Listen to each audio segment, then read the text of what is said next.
Do you think that black leaders have a special obligation to help black people?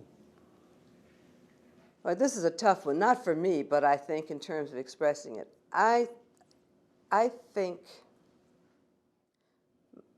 actually, yes is the simple answer. I think you do, as a black person, have an obligation to not overlook and not forget the communities and the people that you came from, and when you can help them and to inform them and to help them improve, why shouldn't you? Is there a time when that obligation ends and you're free to pursue personal interest or professional or other Well, I interests? don't know that it needs to be exclusive. Yeah, I'm not sure that it's an exclusive it can obligation. happen together. It's not an exclusive obligation, just as I have had concerns looking at minorities in medicine when, in fact, we made the big plea, or many made the big plea, that we need more blacks in medicine because they will go back to their communities.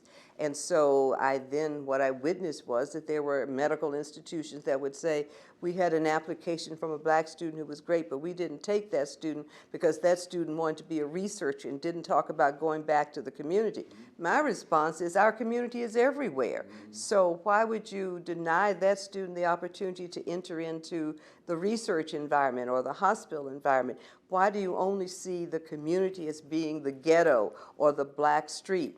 I don't think that every minority who goes into medicine has to necessarily treat just minorities. Most of them will, but I don't think that's a requirement. Just as I don't think that we would have anything against someone who went to a non-minority physician. If you're sick, you want the best expertise. I think our responsibility is to develop that expertise in a variety of individuals and hope that if you are sick as a patient, you will have access to the best care there is. But at the same time, I don't think that because you are black, that you should resist speaking to or catering to the black community. But it doesn't mean you should do it exclusively. I say the same thing about women in research, that we support careers for women in research, but I know that not all women's health research is going to be done by women, nor should it be. And so we support both career development for women as well as career development for both men and women who may do women's health research. I think the same thing applies in terms of community service, leadership, and contributions to the community.